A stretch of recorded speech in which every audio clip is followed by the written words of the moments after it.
You wait until I go away, you can steal the minerals, but not now. I banned this export of unprocessed minerals in 2012. No mineral will come from Uganda if it's not processed.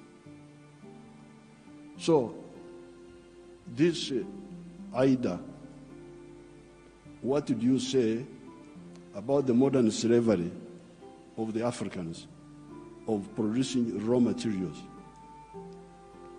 In one of our documents in Addis Ababa, we had talked of Africa producing what it does not consume and consuming what it does not produce. Again, these are the evidences of what are the real causes of poverty in Africa. We made a video explaining that poverty in Africa was caused by 3 major factors: young and unproductive population, lack of infrastructure, and lack of access to capital. Today, a president of Uganda will explain better. I think there is no person with first-hand information more than a president. Let us start with infrastructure, for which he breaks into transport and electricity. These are the basic infrastructure for boosting growth and making production costs go down. The main reason why there is no growth is because the growth factors are not funded. They are not even understood. What are the growth factors? We now talk of private sector-led growth. Yes, but for the private sector to grow, what does it need? It needs low costs of production. Ministers of Finance, low costs of production. And what are the low costs of production? Number one, transport. You must have low transport costs. Where do low transport costs come from? From the railway. If you don't fund the railway, how will you get low transport costs? Wonderful people, Banco Mundial, IMF, all these. Where will low cost of production come from if you don't have a railway? I have been here for the last 64 years. I've been watching how many railways have been constructed or funded in Africa.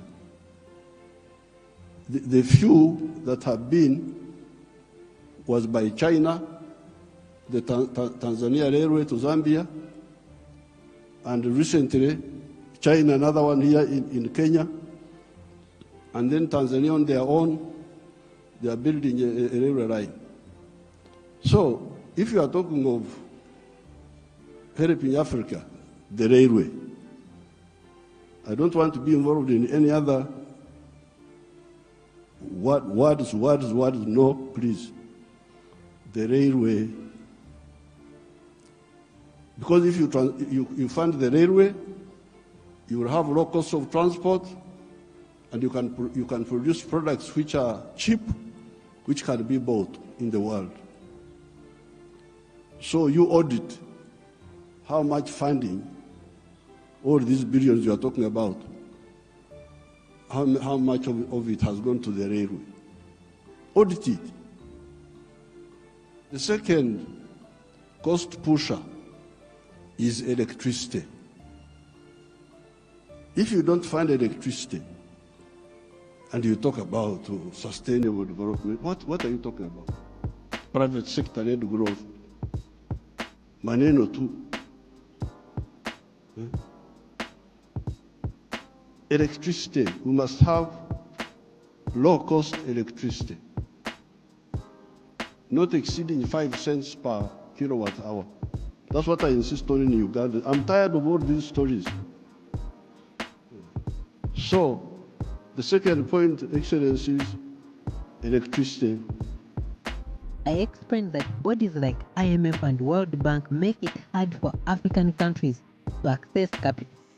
Here's the president explaining how hard it is to get the loans, and also the loans that Africa gets are not for the economical development. They have terms and conditions.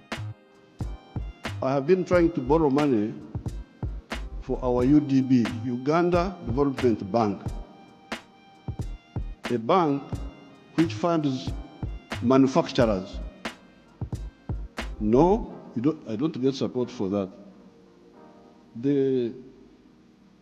How about funding for irrigation? So in order to stabilize, I've been trying to look for a loan for irrigation. I can't easily get it. Very difficult to get. A loan for seminars, very quick. The civil servants, what?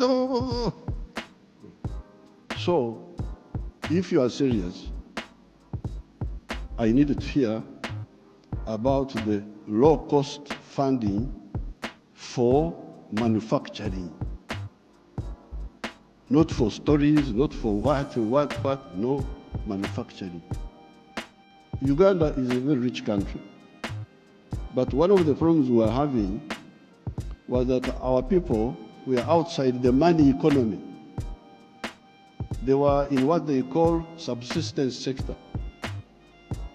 So I was looking for money. Please give me money to give coffee seedlings to these fellows who are just producing for the stomach, so that they can produce for the stomach, but also produce for the pocket, so that they join the money economy. 2013, not long ago, 68% of Ugandans were outside the money economy, because Uganda is a very rich country.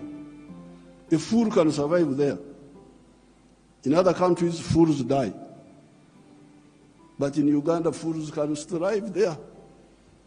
They just eat. He stays with his brothers. He eats. He goes from there to the sister. He eats.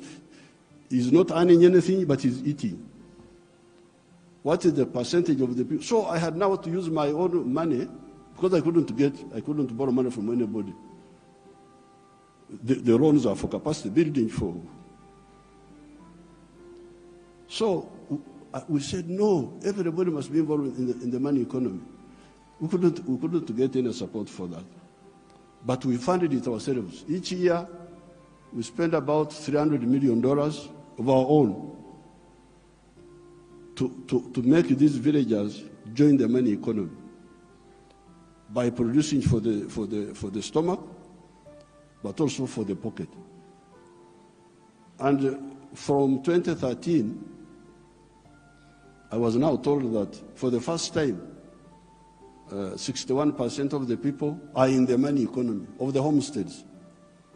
It is only 39% that are still out. You imagine those are still there, just eating, no money. I want to express that the problems of Africa are to a larger extent propagated by neocolonialism. In this last video, I explained on how the original colonialism affected and still affects Africa. I didn't tackle on the problem of neocolonialism, but I think the expert can explain better. The president also addresses the problems on Africa as a result of the West and what Africa needs, the political challenges as a result of external influence. Africa does not need sustainable, what? You could call it sustainable underdevelopment. Africa needs socio-economic transformation. You cannot have quantitative growth and you think you are doing anything. But I was very happy to hear the president of the World Bank talking about prosperity instead of profiteering. These were his own words. That's what I picked. This has been the problem. Aid has been for profiteering. This has been the problem.